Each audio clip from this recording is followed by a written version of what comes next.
I guess we should get this party started, right?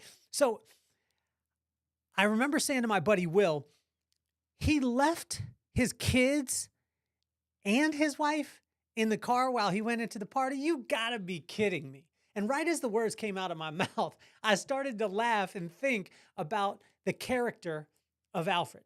Now, Alfred is probably one of the most loyal, reliable friends that you could ever imagine. He says he's going to be at the party. He's at the party. You have a party and you plan everything.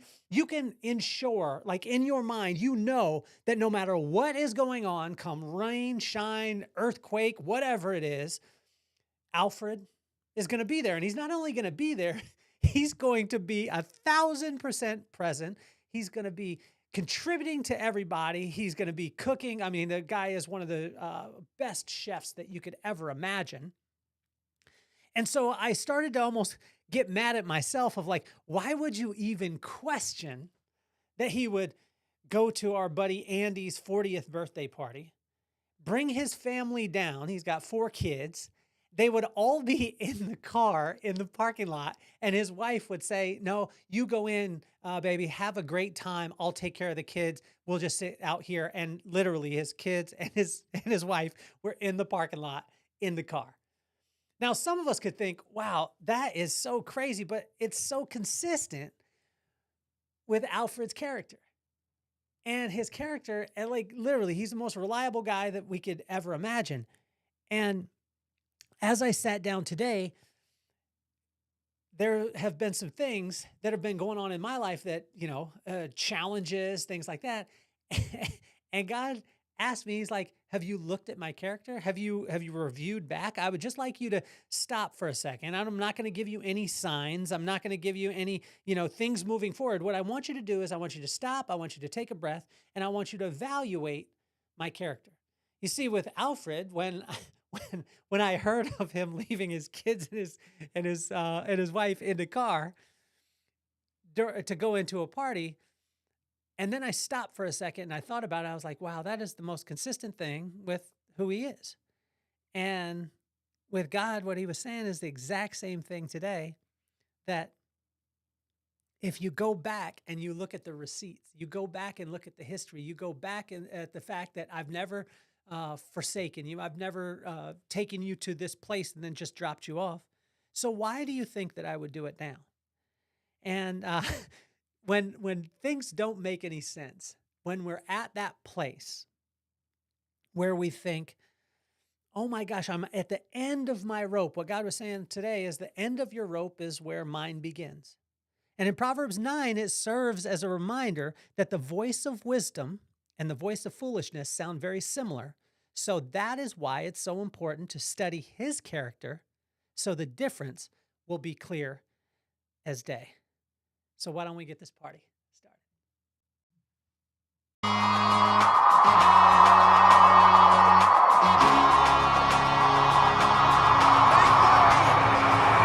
Nothing more on my mind. I got to shine, so every day I grind. Work in the morning, work in the evening. We's achieving, cause we believing. It's for certain, we put the work in. We ain't stopped just because it's hurting. Right before your eyes, so it's coming to no surprise. The takeover is televised. Over and over and over again. Make no mistake, we continue to win. Defeat never known, cause I will not lose. They wanna mimic my moves, but can't walk in my shoes.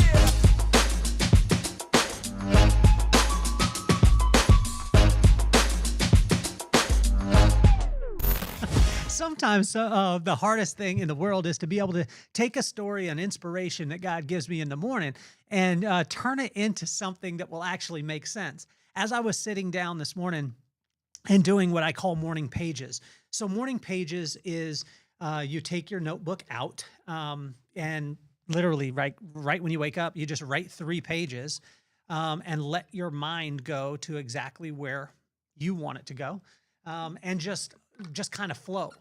And don't put any judgment on yourself, anything like that, but just write out 3 pages. And that's what I have the tendency to do. I dump my brain and, it clears my mind, clears my spirit a bit.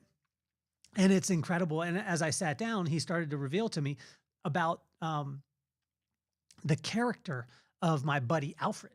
And you know, I was wondering, God, how are you going to bring this around? How are you going to connect this thing? And as I thought about my buddy Alfred, like literally in our friend group, we got about 15 people in our friend group. And I would say, honestly, probably when I say probably, that he's the most reliable guy that you can ever imagine. If he says he's going to be somewhere, he's going to be there. You plan an event, he's going to be there. There's been very few times where he's not been able to, and it's because like there's absolutely no way that he could get to the spot.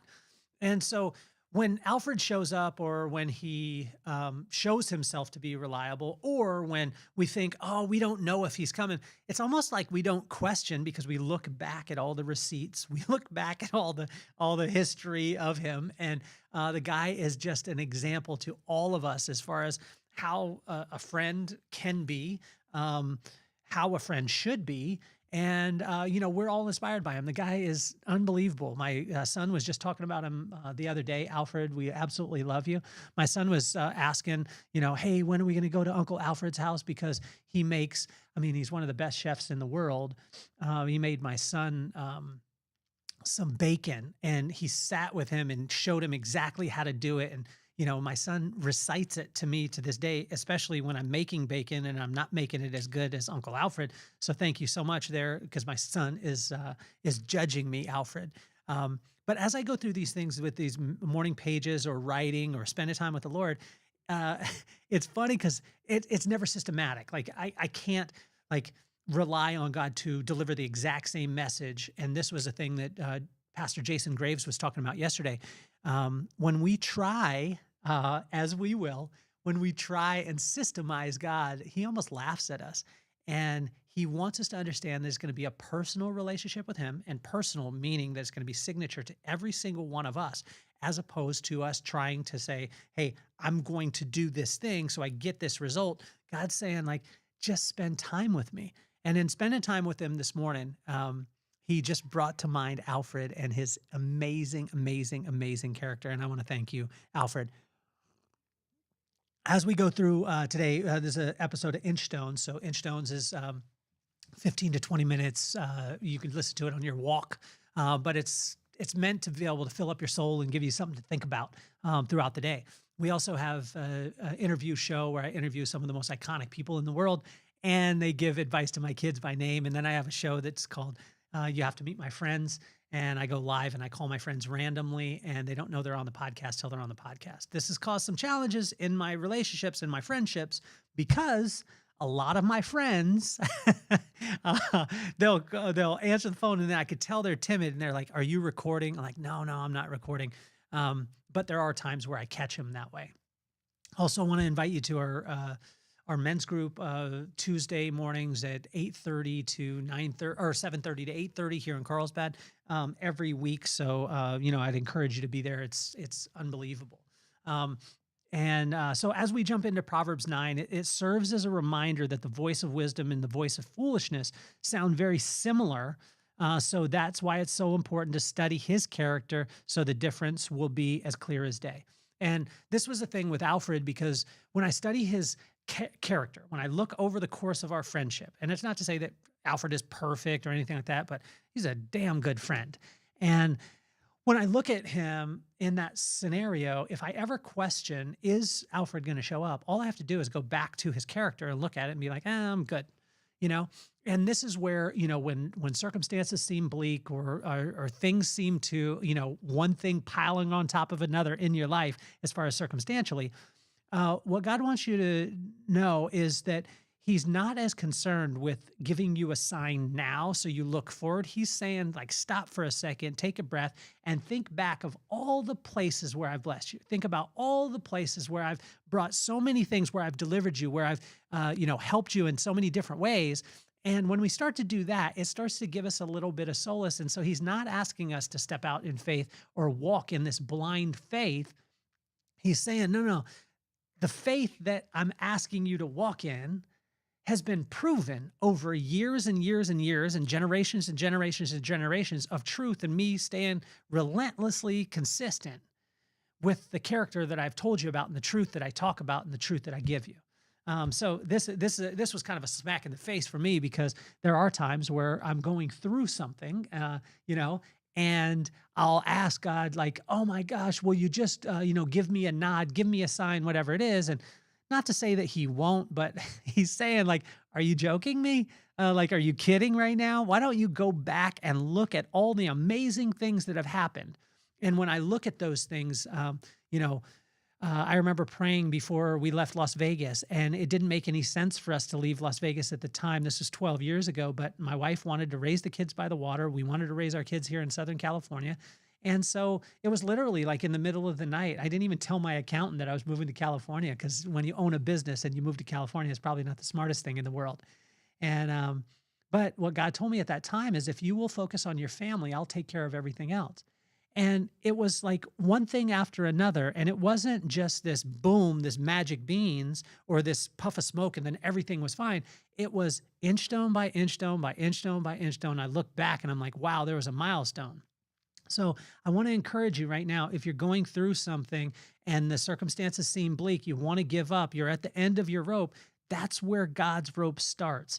And although it's challenging at times, because I want His rope and my rope to be consistent. Like, I want to be able to hold on to mine still and then hold on to His. And He's saying, no, I want you to step out in faith, but that faith is rooted and grounded in truth and in consistency and in the history of what I've done in the past. So just walk with me. So in Proverbs 9, it's actually interesting because it is the shortest proverb in all of Proverbs. It's short, it's to the point, it's all meat. And I used to get confused by it, because at the beginning of it was, wisdom calling out to everyone, and it identified itself, right? So it identified itself, it said its characteristics, and then it said, I'm calling out to everybody and, everyone at once, and I'm doing it in the loudest places. In the middle of it, from verse 7 through 12, it talked about the ultimate cheat code. And the ultimate cheat code was, it talked about, if you correct someone who's foolish, they won't respond to you. And then if you correct somebody who is ready for that correction, then they'll be wiser still and they'll thank you for it. And I was like, this is so confusing. And then it said afterwards, the only way that you'll know the beginning of all wisdom is the fear of God. So when you spend time with Him, He'll be able to decipher all these things.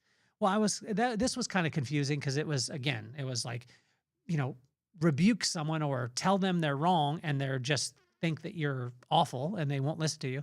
Tell someone they're wrong, and then they'll listen to you. So it said those two things, but then it gave the ultimate cheat code, and that's just spending time with Him and having a personal relationship with Him, so you know exactly what to say at the right time to the right person, right? And that's the only way that we can do it. And at the end, it finished up with that foolishness is calling out, and everyone, and it has identified itself, and it's calling out to everyone. Now, doesn't that sound very similar to what it started with? Wisdom is calling out and calling to everyone at the highest places in the city, and this was what foolishness was doing. And then what was great about it is what God revealed is, like, the middle of it was the cheat code: spend time with Him. So when you spend time with Him, you'll be able to see wisdom, you'll be able to see foolishness, and you'll be able to notice it from a mile away, based off the characteristics, based off the history, based off the things that you know to be true. And the results of them. Because if you watch foolishness for long enough, you'll see all the silly stuff that happens and all the silly results. You watch wisdom for long enough, you'll see the great things that happen.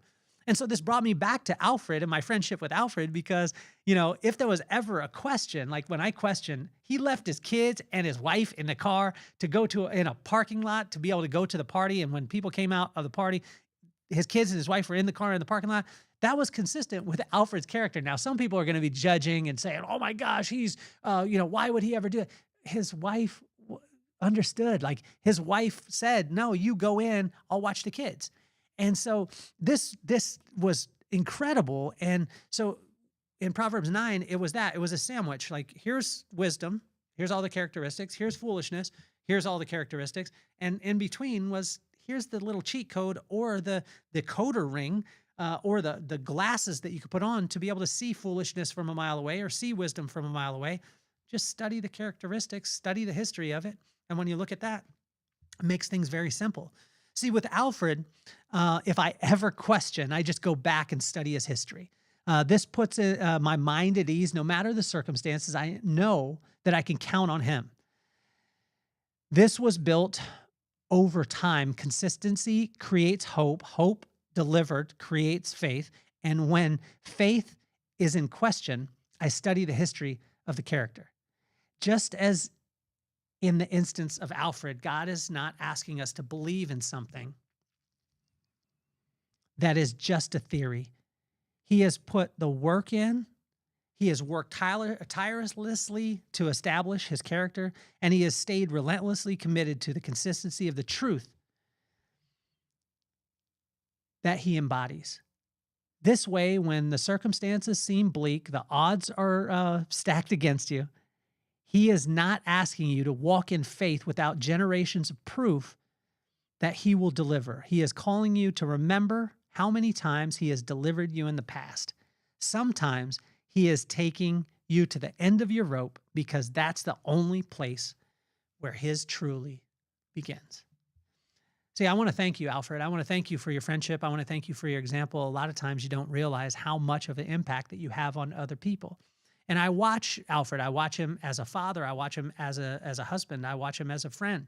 The dude is consistent. I mean, he is one of the most solid individuals that you'll ever meet. And hopefully someday you'll be able to meet Alfred, because this guy honestly will inspire you. He'll make you laugh. He's probably one of the funniest guys ever too. And he's a man of few words, but all of those words deliver, I mean, on a level that you couldn't even imagine. And as I sat today and as circumstances, pile up, or, I was talking with my buddy, John. He's a neighbor of mine. And John, I want to thank you. The other day we sat at the dog park and he asked me some questions. He said, there's so many things that I want to know. He said, I listen to the podcast all the time, and, you talk about a lot of positive things, but I have a lot of questions. And then I got the chance to be able to sit down and tell him. And he said, has there ever been a time where your faith has been shaken? And I said, absolutely. But when I go back, and I didn't even realize that we were having this conversation, but when I go back and I realize how many times I've been kicked in the head, but God has lifted me up. I've been kicked while I was down, and he's lifted me up. And he said, well, what are you talking about? And I talked about the times during the pandemic where all of our businesses were non-essential. I mean, I was diversified, but all my diversification was every single thing was non-essential. So my speaking career, my consulting, the salons, all those things were all non-essential, and they all went away right away. And then other things happened during those times that you would have thought, oh my gosh, is everything raining down on me? Can I just get a break? But I went back to God's character and said, how many times have you delivered me? How many times have I been down? How many times has this happened? And me think like, oh my gosh, if one more thing happens, this is going to be even more challenging. And then God delivers, and he gives that little breath of fresh air. And he's been consistent throughout time. And so the more and more that I study his character, the more and more proof that he gives me that the faith that he asked me to have is not just some blind faith, and not some place where I go in my head and say, oh my gosh, lofty as far as just, I just believe because I need to believe. No, you could go back and you can believe based off of concrete evidence. And so that's, John, I want to thank you for asking the questions, because, it meant a lot to me to be heard. But I want every one of you to hear the fact of how incredible Alfred is.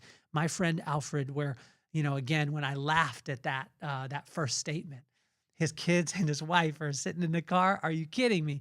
And then I thought, that's exactly consistent with who Alfred is, because no matter what the circumstance, no matter where we're at, no matter what we're doing, Alfred is the first one to show up. So I want to thank you guys again for tuning into another episode of INCHSTONES. Do this. And the greatest compliment that you could ever give is to share it with a friend, share it with somebody who is going through a trial, going through fire right now, and thinking that they're at the end of their rope, and just encourage them right now that at the end of your rope is where God's begins. So it's been Proverbs 9, another episode of INCHSTONES. My name is Kelly Cardenas, and I'm officially off the hot seat. Peace, love, and soul.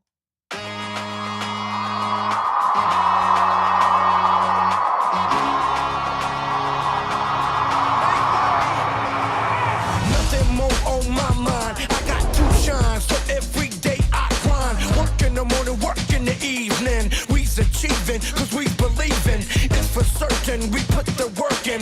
We ain't stopped just because it's hurting. Right before your eyes, so it's coming to no surprise. The takeover is televised. Over and over and over again. Make no mistake, we continue to win. Defeat never known, cause I will not lose. They wanna mimic my moves, but can't walk in my shoes.